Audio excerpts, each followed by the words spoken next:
Before we begin, this story contains descriptions of industrial poisoning, physical disfigurement, and death, including graphic details of what radiation does to the human body. If that's something you need to step away from, we understand. Take care of yourself first. It's a Friday night in Orange, New Jersey, 1920. Grace Fryer leans into the bathroom mirror, pulls back her lips, and smiles. Her teeth glow green in the dark. She painted them at lunch, a dab of the factory paint, just for fun. Her boyfriend won't know what hit him. In the next room, her dress is draped over a chair. It sparkles, her hands sparkle. Even her hair catches the light in ways hair shouldn't. Grace doesn't know it yet, but she is radioactive, and the men who gave her that paint have known for years. Every story in here actually happened. That's the part that should scare you. This is the Unlit Room. New stories every day, Monday through Saturday. Today, a factory, a glowing paintbrush, and the women who were told to put poison in their mouths over and over every single day. The United States Radium Corporation sat on Alden Street in Orange, New Jersey, a brick building with tall windows and a floor full of long wooden tables. The women who worked there were called dial painters. Their job, apply a self-luminous paint called Undark, UN Dark, to the numbers on watch faces and instrument dials so soldiers and pilots could read them in the dark. The pay was good, better than most factory jobs for women in 1917. And the work seemed clean, no heavy machinery, no grime, just tiny brushes, tiny dials, and a paint that glowed. The brushes were made of camel hair, soft, fine-tipped, but they frayed fast. A frayed brush meant sloppy numbers, and sloppy numbers meant rejected dials. Each woman was expected to paint about 250 dials per shift. Speed was everything, a penny and a half per dial. So the supervisors taught a technique: lip, dip, paint. You put the brush to your lips to shape the tip into a fine point. Then you dipped it into the radium paint. Then you painted the dial. And then you did it again. Lip, dip, paint, 250 times a day. Nobody questioned it. The supervisors said the paint was harmless. Some said it was good for you. Radium was marketed as a health tonic in those years. You could buy radium water, radium toothpaste, radium suppositories. The dial painters had no reason to doubt what they were told. They were young, most of them teenagers or in their early 20s. They joked around at the tables, talked about dates, sang songs, and during breaks they painted. Not dials, themselves. They'd brush the glowing paint onto their fingernails, onto their lips, onto their eyelids and their teeth. Some painted buttons on their dresses so they'd sparkle when they walked home at night. They called themselves the Ghost Girls because they glowed in the dark.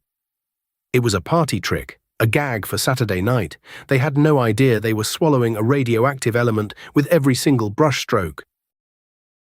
That's the part that sticks. Not the dying, that comes later. It's the joy. These women were having fun with the thing that was killing them. Painting their teeth to surprise their boyfriends with a glowing smile. They didn't know. They couldn't have known. Micro cliffhanger 1. But someone did know, and they were in the same building. On the upper floors of the USRC factory, the chemists handled the same radium the dial painters licked off their brushes. But the chemists didn't touch it.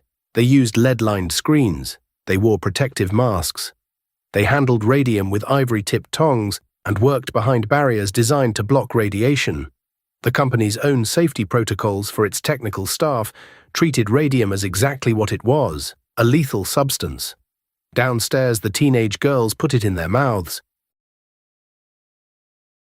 This wasn't an oversight. This wasn't a gap in knowledge. The same company, the same building, the same substance. Two completely different safety standards. One for the people who understood the science, another for the people who were making the company money. By 1922, the first symptoms started appearing: dental pain, loose teeth, aching jaws, fatigue that wouldn't lift. The women went to their doctors, who couldn't explain it. Some were told they had phosphorus poisoning. Some were told it was rheumatism. One was told she had syphilis, a diagnosis that quietly protected the company's reputation at the cost of hers. A factory town in northern New Jersey just after the First World War. These women were working class. They trusted their employer, they trusted their doctors.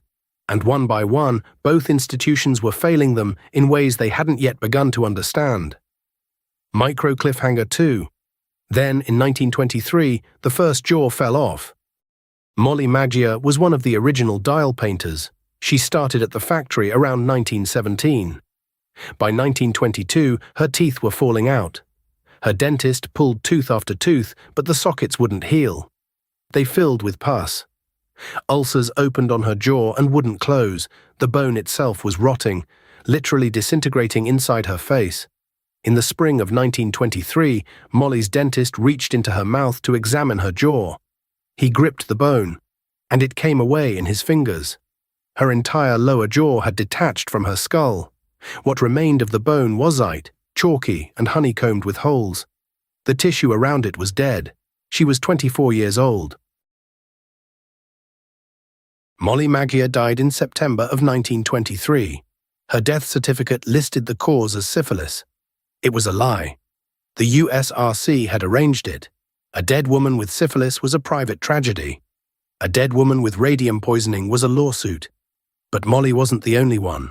By 1924, roughly 50 of the dial painters were seriously ill. A dozen were dead. Their bones were crumbling from the inside. Some were so radioactive that when researchers later tested their remains, decades later, the bones still fogged photographic plates. Micro cliffhanger 3. The women started asking questions. The company started making phone calls. Not to doctors. To the kind of men who make problems disappear. The USRC's response to the mounting illness was not reform, it was containment.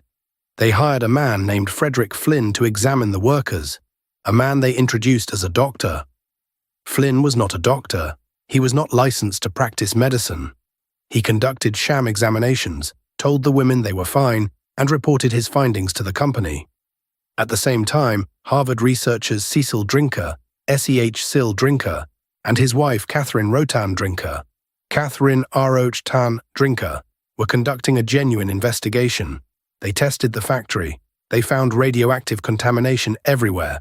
On the tables, the floors, the women's clothing, the women themselves. Their report to USRC was unambiguous. The working conditions were dangerous and the dial painters were being poisoned. The company received the report. Then they rewrote it. USRC published a falsified version of the Drinker report that concluded the factory was safe. They sent this version to the New Jersey Department of Labor. Cecil Drinker was furious. He demanded a retraction. He didn't get one. Meanwhile, the company's own chief chemist, Dr. Edwin Lehman, was dying.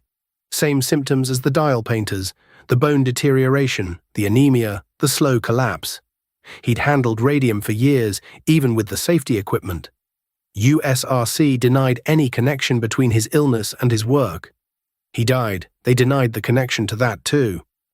Here's the detail that changes everything. While the USRC was telling its workers that radium paint was safe, while young women were being instructed to put it on their lips 250 times a day, the company was simultaneously publishing medical literature, technical papers, scientific articles about the biological dangers of radium exposure, articles written for the medical community, articles that described in clinical detail exactly what radium does to human tissue. They knew, not suspected, not should have known. They published the proof of the danger in academic journals while telling the women on the factory floor to keep licking their brushes. Every lip, dip, paint was a death sentence, and the company had the science to know it. They chose production over lives, not once, in a moment of negligence, every single day, for years. In 1927, 5 of the surviving dial painters, they became known as the Radium Girls, filed suit against the USRC. They were dying. Some could barely walk to the courtroom.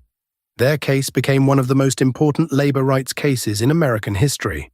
It established the right of workers to sue their employers for unsafe conditions. It helped create the Occupational Safety and Health Administration. It rewrote the rules about what companies owe the people who make them money. The women who glowed in the dark, who painted their teeth for dates and sparkled when they walked home at night. They didn't just die. They changed the law. They changed what it means for a company to say, "Trust us, it's safe." And the next time someone did say that, about asbestos, about lead paint, about 1,000 other things, there was a legal framework to push back. Because a group of young women in a New Jersey factory refused to die quietly. That is their legacy. If this one kept you up tonight, good. New stories every day, Monday through Saturday. Subscribe so the next one finds you too. Follow the Unlit Room wherever you listen. Tell a friend, but maybe don't tell them it's all real until after they've finished. Full story on the main channel. Follow if you're wide awake. If you want to support what we're building here, the Unlit Room is available on Apple Podcasts Premium, ad-free, early access, and you're keeping the lights off for everyone. That was the Unlit Room. See you in the dark.